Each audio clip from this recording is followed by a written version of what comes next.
We saw how to do encryption in ASP.NET Core. Today we're going to see about a vulnerability that happens when you reuse a purpose string. First, let's recap. Encryption refers to the idea of taking a string like Felipe, a credit card, or whatever, and transforming it into an undecipherable string. So in this way, we protect the real value from unintended access. But something that we saw is that we are allowed to use a purpose string when declaring the protector that is going to do the encryption.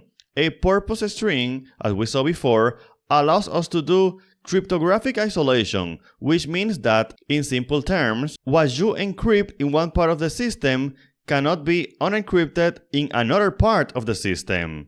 In that way, you protect yourself from what is known as a token substitution attack, and that is what we're going to see in this video. We're going to see what happens if we reuse that purpose string, and then we're going to see how to mitigate this attack.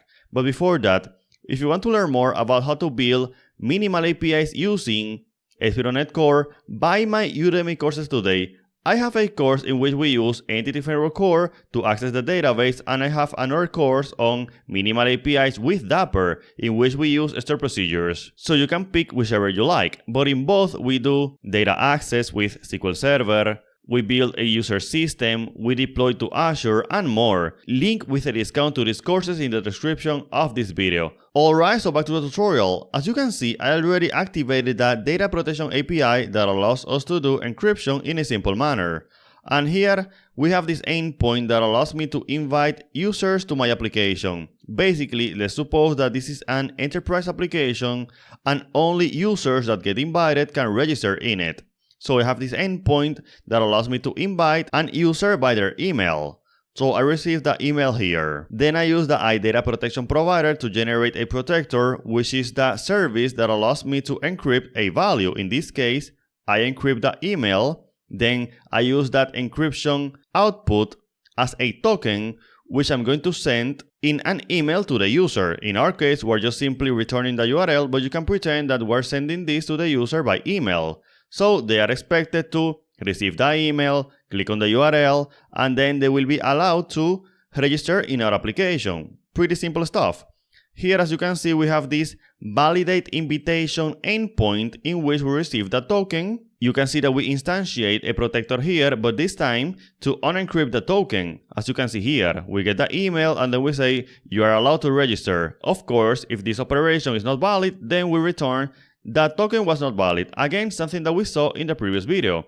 Let's see that this works. Ctrl F5.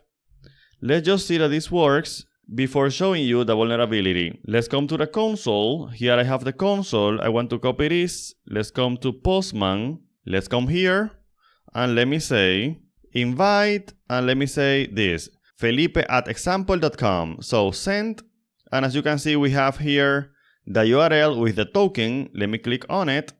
Click on send, and as you can see we have you are allowed to register Felipe. That is fine, that is simple, and of course if I try to tamper with the token, then you can see that we get back that token was not valid. Again, pretty simple stuff. But let's say that in another part of my application I have a similar functionality of receiving a token and doing something with it, but this time this is about authentication. For example, if I receive a username and password and it is correct and they match, then I can use a JSON Web Token to return to the user. So let's pretend that we have something similar to that here. Here we have this authentication endpoint in which we receive the token and we use that data protection provider to verify that that token is valid. So let's say that we have here the payload, we say protector unprotect the token, and this is a payload and we expect the following structure: user and role. So we do a split and then we get the user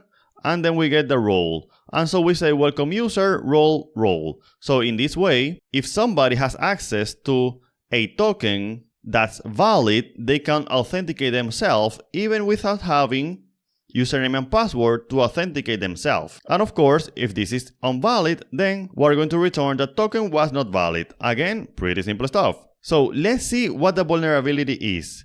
Notice that we're using the same purpose string. As you can see here, this is called a purpose. We're using the same purpose string here for authentication and also for the invitation. That is a vulnerability because this allows me to use a token, a valid token, generated by this invitation system and use it in my authentication system. And that is not right. Let's see how can I use this vulnerability to mark myself as an admin. Let's say that I come here. Let me come back here. Remember that we have this invite felipe@example.com. Instead of this, I will say that I am admin. So this is the structure that the authentication endpoint expects. So let me click on send and I have this token here. Now, let me duplicate this. I will duplicate this tab, post, and I will try to consume my authentication endpoint, but using that token that I just generated. Let me say JSON here. Now let me get the token from here. Let me just copy this from here. Copy. Let's come back to post. And in here I will put this. Now, I generated the token using the invitation endpoint. Let's see that I am able to use this token into my authentication system. And as you can see, we have a 200 OK and I have welcome admin, role admin. Of course, this may seem like a contrived example, but the idea is that it is a vulnerability to use the same purpose string for different use cases. The solution is pretty simple. The solution is to come here, and for one use case like authentication, you can say here, authentication, as long as this is a unique string, that is fine. And here in invitation, you can say, for example, invitations here and invitations here. Now in this way, whatever token I emit using this invitation purpose string will not be usable by this protector that was created with the purpose string authentication. And in this way, we mitigate the issue. Let's see that. Ctrl+Shift+V to compile our application. Let's come back here. Let me try to repeat my attack. Let me generate another token using admin. Let me copy this from here. Let me copy the whole token. Let's come back here. And now let me change this to this. All right. And now let's send. And as you can see, we have a 400 baht request.